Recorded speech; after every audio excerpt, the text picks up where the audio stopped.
Hey everyone, Eric Watson here, freelance writer, player of games, writer of words, recorder of videos, and tabletop role-playing aficionado. Welcome to another DM's Guild review, my written and video view series. Take a look at the adventures and supplemental material at the Dungeon Masters Guild website. For this video, I'll be reviewing the solo adventure, the Yeast Heist Fiasco Getaway, designed by Leonardo Andrade for Dungeons & Dragons 5th edition. A review copy has been provided for the purposes of this review. If you enjoy my content, consider using my affiliate links for online shopping and supporting me via patreon.com/Rogue Watson. A solo adventure doesn't usually come around too often, but I have reviewed a couple of them. They can be very challenging to balance, to design. You know, the action economy is suddenly in the DM's favor instead of the party's favor, party being just a single player. And I don't necessarily think a lot of scenarios lend themselves to solo players because most D&D adventures are built for the party in mind. What this one attempts to do is create it uses the word heist, but the actual operative word here is getaway, because this actually takes place after the heist and stars the player as the sole survivor of a heist that has gone wrong, which is a really cool start and reminds me very much of Reservoir Dogs, the Tarantino movie that essentially had a bunch of, in that case, there was multiple survivors of a group of criminals that did a thing, and then they're dealing with the aftermath of that. In this case, it's just you are the one survivor who has survived. You have been given a task to essentially break in and retrieve this yeast samples of this brewer's guild for a rival in a different city. And you're being paid a crap ton of money to go do that. However, all the rest of your party died, and now it's just you as the survivor. And the alarms have gone off. The city is in full lockdown. You're in the middle of the city, and you have to escape. It's a really intriguing start that makes it very exciting. I think that's a really cool way to start off the scenario. Is like, it does the classic like banging on the door. You know, you're waking up and nobody else has done the meetup. People have died, and the law enforcement is like knocking down your door, and immediately you have different options on how to deal with that, because I think the designer realizes that you've got to give as many options and choices for the player, and maybe even allow them some chances to try again in some cases, like depending on how badly they failed a roll. When it comes to like stealthing, for example, it's like, well, start off using their passive perception and then use, the active perception roll. Or if they're trying to make some kind of physical leap, then maybe they get another chance to like grab on and do some kind of mitigating circumstances. Try and let them fail forward, so you just don't immediately. Because in a lot of cases, you would have multiple party members be allowed to try different tasks and different things. But if you're just one person, and more than likely, as a player character in D&D, you're specialized towards doing certain things, so you're going to have more limited options. It's designed for 5th level, so you don't have to worry about being a solo player at low level, because that really limits what you can do. So 5th level, you've got a lot more options. Spellcasters have more powerful spells. Melee fighters have extra attack. Hopefully that gives you some staying power, and it does suggest that you even use somebody with like maximum hit points.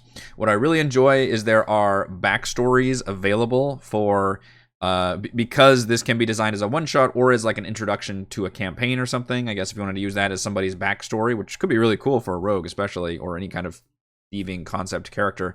Where you can essentially ask them a bunch of questions that could tie them into this campaign, or use any one of two, baked in backstories that even say, hey, here were your party members that died, and here was, the quest giver and how much money and all these things. So they essentially give you options of different backstories to begin with, or you could just, run with your own and ask them a bunch of questions. The layout and organization is a weak point of this adventure. I feel like it's not a very attractive looking adventure. It uses this kind of, I don't know, I'm not a fan of this yellow color background. The font's very tiny. Organizational wise, I have a problem with the way it's ordered. So it tries to do a thing where it gives you multiple options and quests with how to escape the city, which is awesome. It's not a like, here's act 1, here's act 2, here's act 3. Instead, it says, hey, we're going to give you, in fact, this is a separate document here. This is the player handout. Here's all these different people associated with the criminal underworld that might be able to help you, because you can't go to, just anybody. You've got a very important MacGuffin that people would, kill and pay a lot of money for, and yada, yada, yada. So you can only go to certain people that are known in the city, certain shady individuals that could try and help you. So you're given this information. This is cool art, by the way. Unfortunately, we don't get a whole lot of art in this adventure. It's weird. So we don't get a lot of art in terms of like stock art and stuff to fill the pages, but we do get what looks like original artwork of, sketches for the characters, which is awesome. Anytime we get NPCs, I love having original artwork for them. And we do get full color battle map art for any grid maps. So kind of balances itself out, although I'm actually going to give it as a pro in terms of the maps at least, because that is a huge thumbs up. But the way it's organized is you can essentially hit up any of those people, but then some of them end up intertwining in certain ways so that, if you help what's the example? If you help it's not Echo, it's Granny, Havita, or Orvid. If you help either of them, then it ends up coming to a conclusion in the grain gate when you get to the gate. And then depending on who you helped, that's the things that can happen at the grain gate. Although I was confused about what the granny one is supposed to do. She's a hag in disguise, which is kind of fun. Which you can either end up defeating her to help this other character, or not even defeat her, but just steal the voice she's stolen, kind of an Ursula thing happening, Nimlaeth. And you can steal her singing voice back to her, and then she will just whisk you away on a magic candle. You can work with the hag and to try and steal a child for her if you're really down the evil path, and then the hag can help, I guess, distract guards or something, although I didn't see where it was mentioned to do that in the Grain Gate. Or you could help Orvid assassinate the Thieves Guild member, and you can see already how I'm having to flip back and forth between all this stuff. I was having to do that a lot when I was reviewing this document, because it was just, there's a lot going on. It's very densely packed. There's a lot of NPCs and factions, and people want you to do this, which is cool, because it really lends itself to more of an open-ended storytelling thing. But on the other hand, you have to be very careful about how you design this, because it can be very overwhelming to give all that information to a DM. And I didn't feel like, I had to read and reread several sections and go back and forth, and then realize, like, okay, wait, it literally says, okay, and he wants you to, assassinate Jorvin, and that's in a different section, and which is here under Kill Jorvin. And then Echo also wants you to give up half your loot, and he'll smuggle you onto the tunnel. Or if you play your cards right, then you can kill Jorvin, so you have to go back to the Kill Jorvin section. I wasn't a fan of just how all of that is organized and laid out. I feel like there could have been a better way of parsing this information and telling the player, hey, like a flow chart would have been amazing here. For example, like say, okay, when you first get out, here are the options that the player can do. They can go to any one of these people.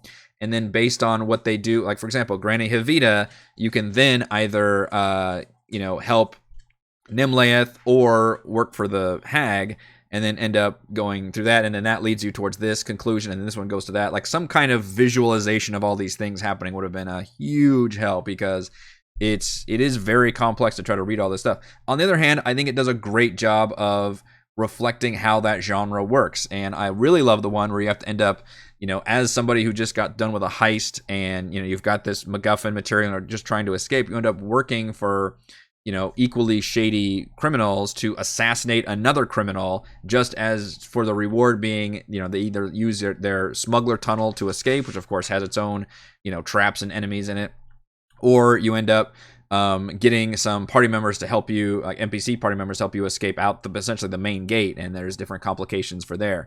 So I really like the open-ended design. I just feel like it needed to be a little bit better organized and better laid out, and it doesn't help that it's just physically not very attractive looking with the way the headers look. And there are some grammar and sentence structure issues as well, some not necessarily like egregious typos, but definitely some things where like words are repeated or things don't flow correctly. I think the whole thing could have used an editor to really clean it up. It wasn't horrible, but it was enough for me to make a note of it under my cons in the end. But I think it's a really cool idea. I love the concept of having all these different NPCs to work with. They all have very good details about what their motivations are, what they're trying to do. It feels very much like working with that criminal underworld and different, factions and people, and almost that maybe a Pulp Fiction thing where there's just different, bad people all around, and it's who do you want to work for. I think it does all that very, very well. We also get encounters, over a dozen of them between the surface and the underground, because you are literally traveling. We can go back. I'm doing a lot of flipping around. This town map, which again is not the most attractive, but gets the job done. Whenever you're traveling around to different sites, you're supposed to roll for encounters just every once in a while, I guess. And those encounters actually do a really good job of reflecting the fact that this is a city under lockdown. There's guards like shaking people down, or just like on the rooftop. By the way, there are rifles in this city. This is on the DM's Guild, and there's nothing in here that has anything to do with the Forgotten Realms, as far as I'm aware. It takes place in an original city with its own like Brewers Guild and guild system. I mean, there's kobolds exist, ochre jellies exist, like some of the things exist. I'm not sure how much of those are actually like IP from Wizards of the Coast or anything, but otherwise it's a whole lot of just dudes. You know, it's halflings, it's gnomes, it's just people. And they've got like gunpowder and guns and drugs exist in this. Their original drugs, I guess, exist in this world. Party juice, ghost mushrooms, dream resin. It just felt very odd because specifically when you're using it on the DM's Guild, you want to play with those tools. You know, you want to use the Forgotten Realms stuff and the monsters and things. And this one really felt like you could have done drive-through RPG. Although, granted, you're going to get a bigger audience on DM's Guild, but still. That part felt a little odd for me. So just kind of a word of warning, the designer very casually just mentions the fact that, oh yeah, and by the way, this city happens to have its own gunpowder and, you know, these odd weapons that can fling, you know, small iron bolts very quickly out of their thing, and literally call them riflemen. So a lot of, you know, DMs would balk at that for good reason, because that's, you know, you might not want to introduce that in your campaign, and there's no alternative provided for that if you don't want to use rifles. So that part's a little odd just to see that being used so casually, but otherwise, I think the encounters do an awesome job of, again, reflecting that concept of a city in lockdown. There's, of course, you know, criminals out in the streets. The Thieves Guild can walk around because they've got to deal with the law enforcement. And then if you try to use the underground section, mainly if you're trying to use that smuggler's tunnel, there's different encounters you can include. One of the really cool ones is this odd, like, half-naked beggar who's got mouths all over his body, and he's just trying to, like, he's insane and trying to get you to kill him and all this stuff. There's no explanation for it whatsoever, and I thought it was a missed opportunity to use a gibbering mouther there, because it feels like it's like the first stage of a gibbering mouther. It's a really creepy, interesting encounter, but as far as I can tell, there's no reason for it. There's nothing to, had nothing to do with anything. It's just kind of a crazy, weird thing to include, a little horror element. So odd thing there, but I like the encounters a lot. I think they did a pretty good job of reflecting the action you should be getting into. But, you know, you got to be careful. You've got a solo PC.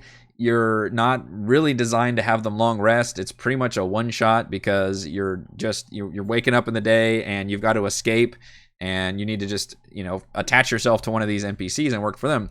Although there's no reason that you have to lock yourself into any one of those NPC quests. So for example, if you start working for one NPC, you realize you don't want to do what they tell you, or you get halfway and you kind of fail miserably, you know, you get captured by the granny hag and she tells you to go give her a quest, and you just say, I don't want to do any of that. Then you can go just without any negative connotations at all. You could just go to another, you know, the crime bosses and get up their quest. So that's the kind of open-ended design that I think is really rewarding for a lot of players, because it's not an Act 1, Act 2, Act 3 thing. It's very much like, hey, how do you know, here are your options, which I love this part where you just give them the handout and say, like, here are all the criminal people you can go and talk to. You know, one of them is just going to fuck you over. He's going to lead you into the sewers, and he's just going to ambush you, and it's going to be bad, but you'll be saved by another one, which could lead to another quest. Or if you go to another person first, they'll tell you to kill this person who tries to fuck you over, and then they can give you information saying he's having an affair with somebody, and there's literally, you can either capture him at the tavern, on the way to the affair, which is in an underground tunnel, which is, of course, where he would, you know, normally go to ambush you, or at the house where the affair is taking place. You get all these different options and cool things that make it very, very impactful for players to be able to make all those choices. On the flip side, of course, for a DM, it's a lot more work, because you've got a lot more of these spinning plates in the air that you're essentially taking them down one at a time as players kind of lock into different things, but then you could always bring them back up. So you got, as much as I like the way it's designed, I think it needs to be presented in a better manner to make it a little bit easier for the DMs to be able to run that, because I think from a player standpoint, this is already a really cool, rewarding adventure that actually has meaningful choices and allows them to decide how best they want to escape. It doesn't really have a climax per se either, because it's so open-ended. You could end up with multiple different endings. Probably the least exciting one is the one where you actually help the weird elf lady who had her voice stolen. If you just help her steal the voice thing, you do everything right in the Hag's Lair, you could, you know, and do the whole adventure without combat. If you really wanted to be like a super sneaky rogue, which that might be an exciting adventure for a lot of folks. you could return to her, and she just has a magic candle that lets you teleport away. So there's no final thing at all. Versus like if you go down to the smuggler's tunnel, then you could definitely include like a final fight there if you wanted to. Although the designer also says, hey, and if the player has spent a lot of work and is really barely eking by the end of this adventure, then just let them get out of there. Don't include any kind of big fight at the end. Just make sure that you're following tracking what they can handle and try to go from there, because ultimately you want to see them succeed by the hair of their teeth, right? I think that creates the most exciting situation and the most rewarding scenario for a solo adventure for player characters and for the players and the DMs. You want to try to get just along that line of, oh, this is really dangerous, I don't know if I'm going to survive, but at the end you ultimately want them to win. You don't want to make it too cheating to do that, of course. All right, let's go over my pros and cons for the Yeast Heist Fiasco Getaway, which is kind of an awkward title. Pro, it's an intriguing post-heist solo PC scenario with multiple avenues of escape. Essentially, I like the way that it's designed. I like the way that it starts. The setup is really fun. The fact that you are the sole survivor of a heist that's gone wrong. There's law enforcement banging down your door. You've got to escape. Here's the criminals that you can work with. Go to town. And then you've got all these different options that intertwine in different ways. From a player standpoint, it's very, very cool. We'll get to a con from the DM standpoint later. Pro, optional backstories and character creation questions. This is a really cool part of the adventure that I enjoyed, which is giving the players like, hey, if you just want to pre-generate it, like if you want me to tell you what happened, who your party members were, then I can do that, or we can build that together and create the backstory. But that really adds a fun new context to how the adventure begins. Pro, detailed NPC criminals, pursuers, and suggested improv aids. So, as I've gone over several times, you're given the player version of these NPCs that you can work with. Most of them are crime lords or bosses or work with criminals or whatever. And then the DM has their own notes about who they are and what they want. You also have the debtors that one crime boss will essentially turn over to you if you help him. There are some miscellaneous NPCs, which is just NPCs that, like the affair that the Thieves Guild guy is having with. Those are included as all, detailed notes on there. And then there's also named NPC pursuers who are coming after you for their own reasons that aren't just generic guards. So we get a lot of information for a lot of NPCs that you can play with and have fun with. In addition to all of that, the designer provides improv aids, which is, hey, if you need to use, a random character or the party members end up, talking to a guard and they want a name and any kind of quirk and stuff, then that's included here, which is really, really fun. Just a handful of different quirks. Probably should have been included as an actual like D10 table or something rather than just a paragraphed list. But I think it's a really cool addition in general. Pro, over a dozen encounters that reflect a dangerous city in lockdown or an equally dangerous sewer. So I did like the encounter tables quite a bit. As usual, when I praise encounter tables, they're not just 1d4 plus 2 guards or whatever. It actually is basically little scripted events that do a good job of that world building, that lore building of what's going on and how to reflect the fact that this is a city that's very dangerous. Even getting around is pretty dangerous to do. And then some fun, more monstrous encounters for the underground sewer sections. And pro, full color grid maps that were designed in Dungeon Draft. These are given as separate image files that you can play with. Essentially, anytime there is a possible, mission that involves combat, you've got a map included, which is awesome. That is a huge thumbs up for me. Cons, it really needs an editor to clean up some grammar and syntax issues. If it's just a few things here and there, I usually let it pass. But if there's enough to where I'm like, all right, this is annoying me now, then I will include that as a con. So I really feel like there needed to be something here to help clean this up, make it a little bit easier to read. There's just enough things that kind of bugged me that were errors or didn't quite sound right or just had weird, flows or errors or something. And the other con is that I kind of combined it, but the layout itself is unattractive for one thing. It doesn't, look very good with the background, and there's not a whole lot of. We do get maps, which is awesome. There's not a whole lot of other art that kind of help, break up the action and break up maybe the headings, but just walls and walls of paragraphs is not very user friendly. But the other bigger problem is I think it's hard to run from the DM standpoint because this is a very complicated adventure. There's a lot of moving parts. The player has a lot of options. Certain things intertwine with each other.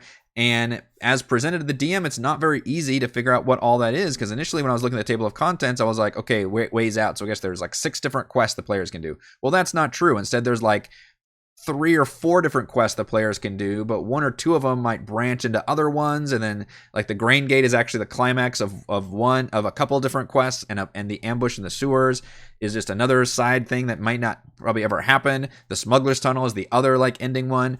So it was very confusing on how to figure out. I really needed some kind of a flow chart to figure out, okay, exactly how do we start, how do we get from one to another, and which ones are the ones that end, it's like the choose your own adventure, which ones are the actual ending pages that end and go to the next one, and which ones are, okay, you need to do this to make it to the ending scenario. So that part was needlessly confusing and could have been better organized and presented.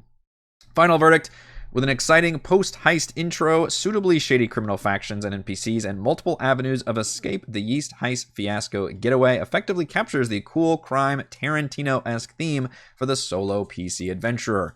Thank you to everyone for watching this video review. You can see my written review at roguewatson.com, and you can watch more reviews and follow our own D&D adventures here on my YouTube channel. Support my work at patreon.com/RogueWatson. Shouts to Platinum patrons Joe, Will, Tide Answer, Christopher, Thomas, Adam, Stan, Alex, Cam, William, I'm Loud, and Lachlan Baird. And Gold patrons RPG Papercrafts, Pretty Boy, and Yuma, Marcus, Dead Lizard, Lounge, Sam, Ross, Lumpy Spuds, Drome, Sclinia, Nick, Blood Angel, Veronis, Babu, Nathan, Fast Like a Tortoise, James, and Kyle. Thank you all very much for your support.